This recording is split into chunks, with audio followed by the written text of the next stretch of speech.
How Anansi brought wild animals into the world.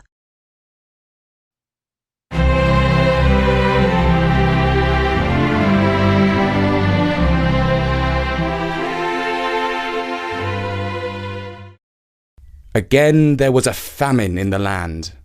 Everyone was hungry, including Anansi and his family. His son, Kwekudzin, walked through the forest looking for whatever he could find. His sharp eyes fell upon palm nuts. They were small, but they were something. He took a big stone and tried to crack one open. But oh no! Instead of splitting when he hit it, the nut went shooting off and fell down a great hole. Kwekudzin examined the opening in the ground. It looked like it might belong to a fierce beast. But the pangs of hunger were sharper than his fear, and so he jumped down into it.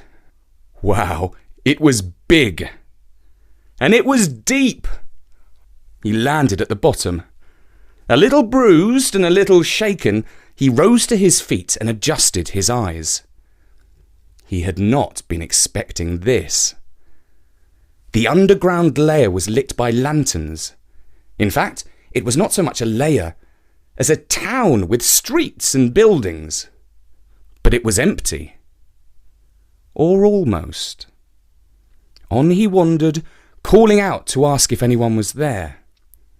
Eventually, he came to an old woman sitting in a garden. "Hello, good woman," he said.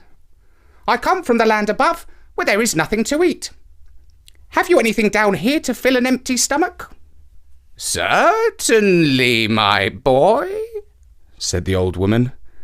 "Just go into the garden around the back of the house and visit the yam patch.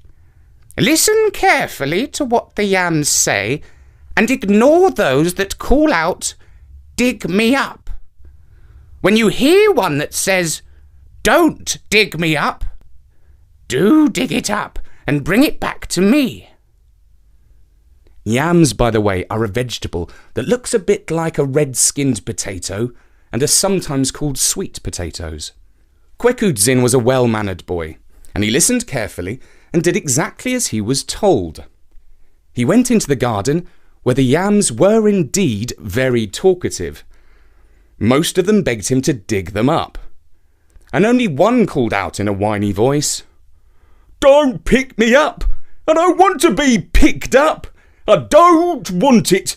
Don't pick me up!"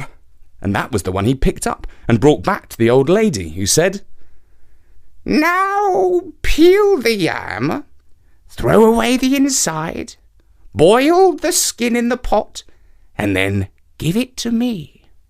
The boy thought that this was a very strange, upside-down sort of request, but he did as he was told. He gave the boiled yam skin to the woman, and she commanded, "Now I shall eat my meal, but do not look at me as I eat." "Yes, ma'am," said the boy, and he covered his eyes with his hand while she ate. When she had finished her meal, she said, "Go back into the garden and choose a drum.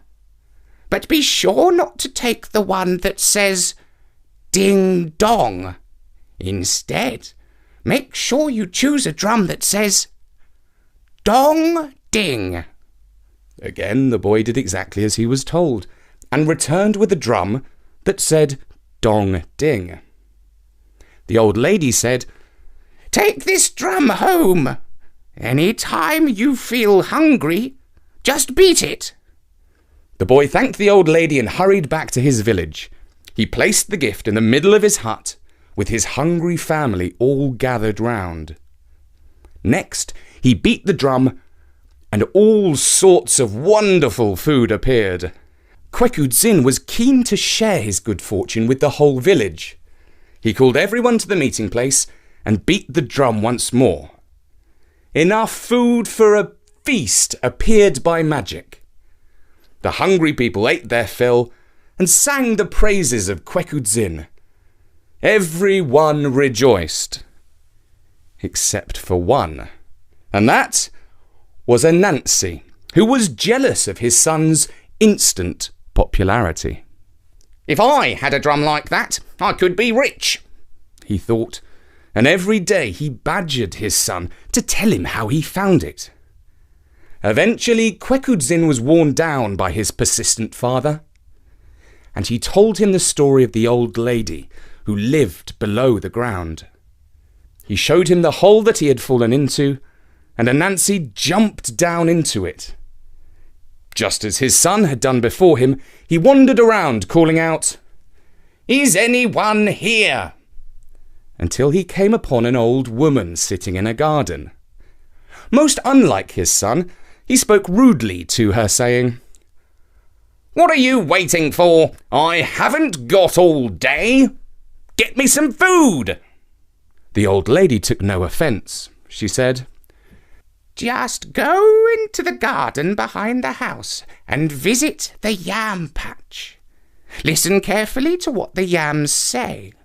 Don't pick the ones that say, 'Pick me up,' but do pick the ones that say, 'Don't pick me up.'" And Anansi, who was a very suspicious sort of person, replied, "Don't take me for a fool. I see right through your tricks, you old witch. If a yam warns me not to pick it up, and I just root it up regardless, something nasty is going to happen to me."